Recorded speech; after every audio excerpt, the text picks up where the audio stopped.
I'm your host, Beth Barany. I am an award-winning science fiction and fantasy novelist, writing teacher, creativity coach, and I run this podcast because I believe with science fiction and fantasy stories, we can reshape the world. And my focus is on positive, optimistic stories because what we actually envision in our stories, we can help make so in the world. So I am very excited today to bring a special guest to you, Melissa Dinwiddie. Melissa, welcome. I'm so excited to have you here. Thanks for having me, Beth. I'm so excited to be here. So everyone gets to know who you are, Melissa. I'm going to read this awesome bio that you sent me, and then we'll get diving into your wonderful questions. Melissa Dinwiddie is a former professional artist and trained improviser and jazz singer. She helps senior tech leaders increase their influence and reduce conflict by helping their teams communicate and connect better so their work has impact across the organization, all through her FUN method. And she designs interactive, playful programs that attendees rave about because they acquire new skills and behaviors and build connections while having a blast. Her book, The Creative Sandbox Way, has been called Essential for the Bookshelf, the owner's guide for the caring and feeding of the creative spirit, and an adventure packaged as a book. I love that. Now I have to read your book. Oh, so glad that you're here. And it'd be great to share a little bit about your journey. So can you tell us a little bit about how did you go from the arts to corporate training? Absolutely. And first, because your listeners are creative, I want to share a little bit about how I became an artist, because that's a really important part of the journey as well. Because I know a lot of creatives tend to wrestle with issues around doubt, self-doubt, self-criticism. I know I did. And my story is I spent many years really believing that I was not creative, and I fell backward into becoming an artist. And I never expected to be an artist. When I was a teenager, I stopped making art and I stopped making music and I stopped doing all the creative things because I got really caught in the comparison trap really badly. I now call it my 15-year hiatus as an artist. And I came back to it in my late 20s. I did dive into dance in my teens and really head first dove into dance. And that was my identity. I was going to become a professional dancer, and then I got injured. And that was the end of that, although I spent 5 years on the quest for the miracle cure. Anyway, I ended up getting into academia and got a bachelor's degree and went on and got a master's degree, thinking I was going to go get a PhD, and realized that was not the right path for me. So now what do I do? And I ended up getting engaged to the man who is now my ex-husband. But at the time, I didn't know he was going to be my ex-husband. We planned this wedding. And now I can look back and see I was pouring all this creative energy into planning this wedding. And it happened to be a Jewish wedding because we're both Jewish, although I didn't go to a synagogue or anything. I didn't have a bat mitzvah, but we had a Jewish wedding and we hired a ketubah artist to make this beautiful document, which is part of every Jewish wedding ceremony, called a ketubah. And after we got married, we interviewed several different artists. This was the big thing that we put a lot of money into, was this ketubah. That felt very important to us. The ketubah was after the wedding, we're going to put it on the wall. So we interviewed several artists, and the first person that we interviewed incorporated a lot of paper cutting or parchment cutting, if she was working on parchment, in her work. And I just was very fascinated with this particular medium. And we didn't end up going with that artist because she was expensive. We ended up going with another artist who actually was a much better artist, a much better calligrapher. And I loved her ketubah. But I just felt after the wedding was over, now I can look back and see I didn't have all this creativity I didn't have an outlet to be pouring all my creativity into. And I felt this lack of that. And now I can only identify it as I felt this lack of paper cutting in my life. I was figuring out what do I want to do with my life? I thought maybe, I don't know, I'll get into publishing or something. And then I thought, actually, it's writing that I'm really interested in. I always got good grades on all my essays in college and grad school. I'll be a writer. But as every time I tried to write and great works of genius didn't just flow instantaneously from my fingertips, I would sit at my little Mac computer and feel like I must really suck at this thing because it was excruciating. Because I had all this pressure on myself to produce all of a sudden. And so I started procrastinating. And one of the ways in which I procrastinated was I started doing arts and crafts, but I didn't think of it as art at the time. I was just playing around and I started making paper cuts. And I used an X-Acto blade, or I don't even know what I used at the beginning, but I finally went to the art store and I bought actual supplies, feeling like a total fraud. And that's what led me into starting to play around with making art. And that sort of fell backwards into becoming an artist, starting with paper cuts and then learning how to do calligraphy and eventually becoming a Katuba artist myself. To make a long story a little bit shorter, I ended up becoming a professional calligrapher and Katuba artist for 15 years, which was amazing at first. And it felt like the first time I got paid to make art, it changed my identity of myself as a creative. I felt so emboldened and empowered, but very quickly, within a year or a year and a half or two, I started to feel very, repressed. And it changed my relationship with my creativity fairly quickly. And then especially after I was married to that man for about 4.5 years, and then we got divorced, and suddenly I had to really fish or cut bait. I either go get a job or I'm going to really make this creative thing that I'm doing pay the bill, which it had been paying for my classes and my conferences and my supplies, and it had been paying for itself, but it hadn't been paying the bill. And so suddenly there was a lot of pressure on my creativity to pay for everything, which now I felt like everything I made had to be amazing and it had to bring in money. I felt like I no longer had time to create for joy, to create for exploration, to create for fun. And that's what had gotten me into it in the first place. It had been my procrastination device from the writing. So now I needed a new procrastination device because now art had become just a job. So that's what I did for 15 years. And cut to 2010, I was completely burned out. I really hated being a Katuba artist, and being a professional artist was like the holy grail for so many people, right? And I was miserable. The universe walloped me upside the head a few times in a row with some personal and professional things that got me face down in the gutter. And I realized, oh, I don't have to do this. I don't have to just be a Katuba artist for the rest of my life. I can choose what I want to do. What do I want to do? I want to live a creative life. What does that look like? And I spent a number of months figuring that out. And guess what I started to do? I started writing. I started writing on a blog. I called it Living a Creative Life. And I just was writing to process.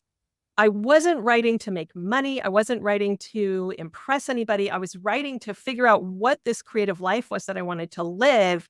And all of a sudden, through the process of processing, I discovered that I actually loved to write. It wasn't that I sucked at writing. At the time, I thought it was just the wrong medium of writing, the wrong genre of writing. Now I realize it wasn't even that. It was simply that I had this pressure on myself to be amazing and make a living and get things in magazines or whatever. From there, I started selling little online courses and things like that, and built up a business helping other people get creatively unstuck. I realized I figured out at a certain point that I had to get back to creating, making art for the joy of it, just for pure joy. I had forgotten how to play because all the 15 years of making art for other people, I had forgotten how to play. And I had to figure out how to get back to that place. And so my book, The Creative Sandbox Way, is all about these 10 guideposts that I developed. I call them little rules that I created for myself. That mind space of being a little kid, like a 4-year-old, playing around in a sandbox. Like, what would happen if I do this? What would happen if I do that? That's what kids are doing when they're, playing, messing around with markers, or literally playing in a sandbox, right? They're not thinking about Is this going to make money? Is this going to get a blue ribbon? Whatever. They're not thinking those things. So how do I trick myself in order to get back into that place? The way that I tricked myself was I came up with 4 little rules, because I'm a great rule follower. Over time, it expanded into 10, which I call them guideposts because most artists don't like rules. And what I discovered was that what worked for me worked for other people as well. So over a number of years, those guidepost rules, what I was writing about on my blog and turning into little online courses and things like that, worked for other people. So I built up this online business. Again, I fell backward into a business. But then not long before the pandemic, I realized this online business thing is really not where my strengths are. What am I doing? In the meantime, building this online business to help people get creatively unstuck, which was very nourishing to me. I loved making that kind of impact, was incredibly nourishing. But my favorite part of it was running these in-person retreats, which I only did once a year. I had meanwhile started doing improv, taking improv classes and going through the whole sequence of classes at all the local schools and performing improv. And so I would bring these improv activities into my retreat. I didn't refer to them as, we're now going to do improv. I would say, after breakfast every morning, we're going to have a creative catalyzing session to get everybody out of your head and into your bodies. Because the gremlin live in your heads. Here's a couple of gremlins. These little guys are like, you suck. What do you think you're doing? You can't write for shit, whatever. What are those gremlins? Yeah, because that's what all those negative voices, right? The critical voices, the self-doubting voices, they live in your head. And when we can get out of our heads and into our bodies and laughing and moving, then we can send those gremlins off to get a pedicure.